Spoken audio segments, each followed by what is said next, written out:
बात है, कई सालों पहले सोनापुर गांव में एक भयानक हवेली थी जिसके बारे में तरह तरह की अफवाहें फैली थी। हर किसी का मानना था कि उस हवेली में कोई चुड़ैल का साया है। काफी बार गांव वालों को वहां पर चुड़ैल के होने का एहसास भी हुआ था। एक बार गांव के लोग गांव के चौराहे पर बैठकर सभी हवेली के बारे में बात कर रहे थे। अरे भैया, हवेली में भूत का साया है। मैंने खुद पेड़ों से फूलों को उड़ते हुए खुद हवेली में जाते हुए देखा है। अरे नहीं कर लो भैया, वहाँ भूत का नहीं, वहाँ पर चुड़ैल का साया है। मैंने तो पायलों की आवाज सुनी है। अरे सुनील चचा, भूत चुड़ैल नहीं, वहाँ तो राक्षस है, राक्षस। मैंने देखा, मेरी गाय का दूध अपने आप निकलकर बर्तन में चला गया भैया, और फिर बर्तन हवेली में। बात तो सही है, मैंने भी हंसने की बहुत सी आवाजें सुनी है। जमींदार साहब, आपको हवेली और गांव के बीच में मजबूत दीवार बना देनी चाहिए। कम से कम ये भूत हमारे बच्चों को तो नुकसान नहीं पहुंचाएंगे। न जाने हवेली में भूत है कि चुड़ैल, लेकिन एक बार जब मेरे पति लकड़ियां काट रहे थे तो उनकी कुल्हाड़ी नीचे गिर गई। अचानक कुल्हाड़ी न जाने कैसे उड़ते हुए वापस उनके हाथ में आ गई। मेरी तो डर के मारे जान ही निकल गई थी। हाँ बेटिया, सच कहती हो, वहाँ कोई है जिसने हमारी सहायता की। मेरी पोती तालाब में डूब गई थी। अचानक तेज हवा चली और मेरी बेटी तालाब से उड़ती हुई बाहर आ गई। देखो भाइयों, मेरा बेटा अमेरिका से वापस आ रहा है। कुछ दिनों के बाद वो वापस चला जाएगा। उसे इन सब घटनाओं के बारे में खबर नहीं होनी चाहिए। उसके जाने के बाद मैं ये दीवार पक्की करवा दूंगा।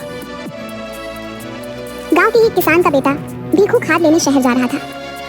रास्ता हवेली के सामने से ही गुजरता।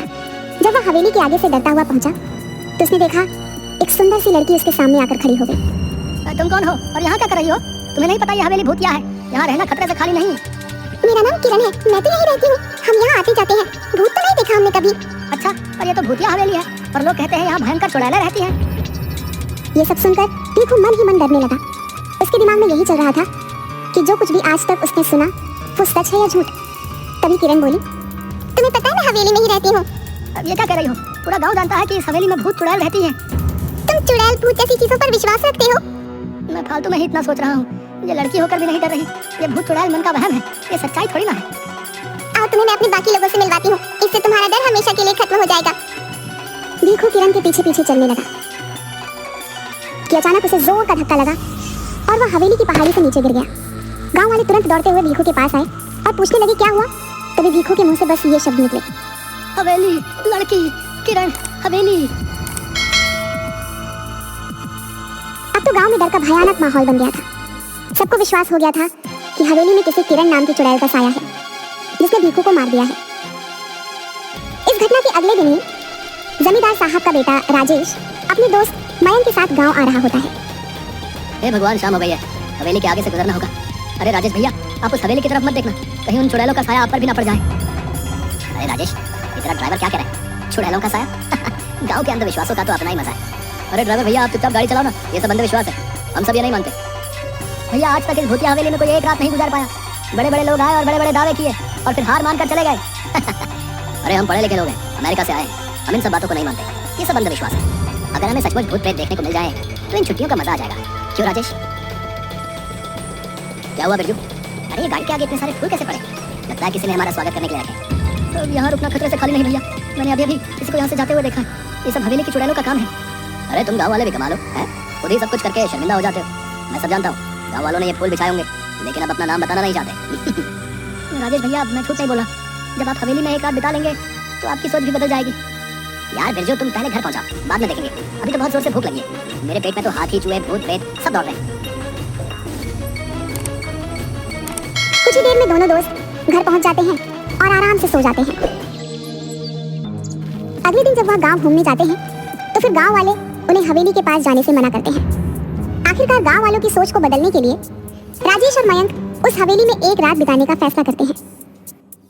ये मैं क्या सुन रहा हूँ राजेश? तुम हवेली में जाना चाहते हो? अरे तुम्हारा दिमाग तो ठीक है, मैं तुम्हें कभी इसकी आज्ञा नहीं दूंगा। पिताजी हम अमेरिका से पढ़कर आए हैं, हम ऐसे अंधविश्वासों को नहीं मानते। वैसे भी वो हवेली बहुत पुरानी है, हम उसे हेरिटेज होटल बनाना चाहते हैं, करोड़ों की प्रॉपर्टी है। अरे चाचा जी, हो सकता है इस हवेली में कुछ लोगों ने कब्जा करने के लिए इस तरह की अफवाहें उड़ाई हूँ। हम हमेशा के लिए इन सब का समाधान कर देंगे। ठीक है, अगर तुम लोग नहीं मानते तो जाओ, लेकिन अपने साथ 2 गार्ड, बंदूक और सुरक्षा का सारा सामान साथ ले जाओ।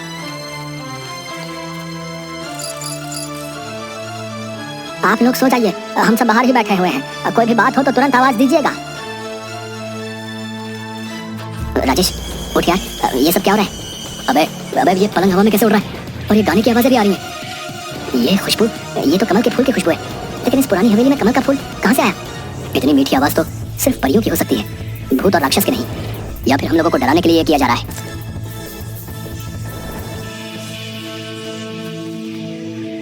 क्या तुमने वही देखा जो मैं देख रहा हूँ? हाँ यार, ये तो सचमुच भूतिया है। नहीं, हम यूं विश्वास नहीं कर सकते। मुझे तो लगता है कि ये कोई ऐसा बंदा है जिसे इस टाइप के हॉरर इफेक्ट के बारे में बहुत कुछ पता है। चलो हवेली की लाइब्रेरी में चलते हैं, कुछ तो मिलेगा। ये किताब दूसरी दुनिया की परियों की है, जो कभी कभी उस दुनिया से इस दुनिया में घूमने आया करती थी। 150 साल पहले ये हवेली उन्हीं परियों का अतिथि गृह हुआ करता था, जहाँ पर वे अपना समय बिताने आया करती थी। अतिथि गृह क्या होता है? गेस्ट हाउस, यानी कि हम लोग एक परियों के गेस्ट हाउस में हैं। वाह भाई, ये तो कमाल हो गया। मेरा ख्याल है हमें बिना आवाज किए चुपचाप देखना चाहिए कि असलियत क्या है, क्योंकि अभी तक हमें परियां नजर नहीं आई है। इसके बाद वो परियों का इंतजार करने लगते हैं। तभी अचानक उनके सामने जादुई संगीत बजने लगता है और बहुत सारी परियां सामने प्रकट हो जाती हैं। मैं हुस्न परी हूँ, हमारे घर में आपका स्वागत है मानव मित्रों। हमें खुशी हुई कि तुम हमारे यहाँ आए। आप दोनों तो कितनी अच्छी हो, तो आप लोगों से लोग डरते क्यों हैं? इसका जवाब तो वही दे सकते हैं। क्या तुम दोनों को भूख लगी है? हाँ, भूख तो लगी है। जो खाना लाए थे वो तो कब का खा चुके हैं हम दोनों। क्या तुम हमारी मदद करोगे इस हवेली की सफाई करने में? हाँ, क्यों नहीं। आवाज सुन जब गार्ड धीरज और मुन्ना अंदर आता है तो उसे मयंक और राजेश उड़ते हुए दिखाई देते हैं, पर परियां नहीं दिखाई देती। वो डर कर उन्हें छोड़कर वहां से भाग जाते हैं और जमींदार के पास पहुंचते हैं। जमींदार साहब, गजब हो गया। लगता है राजेश भैया और उनके दोस्त को भूतों ने अपने कब्जे में कर लिया। वो दोनों हवा में उड़ रहे थे। हे भगवान, अब क्या होगा? मेरे बच्चों को प्रेतों ने अपने कब्जे में लिया है। भूतों ने नहीं, चुड़ैल ने किया है, क्योंकि वहां से लड़कियों की आवाज आ रही थी। वो गाना भी गा रही थी, हमने पायलों की आवाज भी सुनी। सभी गांव वाले बुरी तरीके से डर जाते हैं। मयंक और राजेश अगले दिन जैसे ही सूरज उगता है उन दोनों परियों को अलविदा कहते हैं। हम पर विश्वास करने के लिए धन्यवाद राजेश और मयंक, लेकिन गांव वाले हम पर भरोसा नहीं करते। इस हवेली से हमारी यादें जुड़ी हैं, इसलिए जब भी मन करता है तो कुछ वक्त बिताने हम यहाँ आ जाते हैं। लेकिन भीखू पर हमला तो सुबह हुआ था। मैं यही बताना चाहती हूँ, पीकू पर हमला हमने नहीं किया। हम तो सिर्फ गांव वालों को शहर से भागकर आए हुए तस्करों से बचाने की कोशिश कर रहे थे, जो सुबह के समय इस हवेली में छुपे रहते हैं और रात को तस्करी के लिए निकल जाते हैं। परियां राजेश और मयंक को बताती हैं, उस दिन जिस दिन पहाड़ी से गिरकर मर गया, उस दिन परी उसकी रक्षा कर रही थी, लेकिन सिर्फ भीखू को ही दिखाई दे रही थी। जब तस्करों ने भीखू को हवेली की तरफ आते हुए देखा तो उन्होंने उसे पीछे से धक्का दे दिया, ताकि उनका रहस्य किसी और को न पता चल जाए। तो क्या तस्कर आपको नहीं देख सकते? नहीं, हमें सिर्फ वही देख सकता है जिसके आगे हम अपने आप को खुद दिखाना चाहें। हमने गांव वालों को तस्करों के बारे में बताने की काफी कोशिश की, लेकिन डरपोक गांव वाले हवेली में नहीं आए। आपको परेशान होने की कोई जरूरत नहीं है। आपने हमारे गांव की रक्षा के लिए इतने सालों तक हमारा साथ दिया है। आपकी सच्चाई हम सभी गांव वालों को बताएंगे और हम सभी गांव वालों के साथ अगले हफ्ते दीपावली मनाने यहाँ आएंगे। राजेश और मयंक सारी कहानी सबको बताते हैं। पुलिस को तस्करों की सूचना दे दी जाती है। पुलिस छापेमारी करती है और सभी तस्करों को गिरफ्तार कर लेती है। अरे आज तुम सब लोग अत्ते चढ़े हो। अब देखो इंस्पेक्टर टुंडे तुम लोगों के साथ क्या करता है। सबके नाक में दम करके रखा था। थानेदार साहब, धन्यवाद वक्त से आने के लिए। आप इन सबको कड़ी से कड़ी सजा दिलवाइएगा। इन्होंने भीखू की हत्या भी की है। अरे ले चलो रे इन सबको गाड़ी में भर के।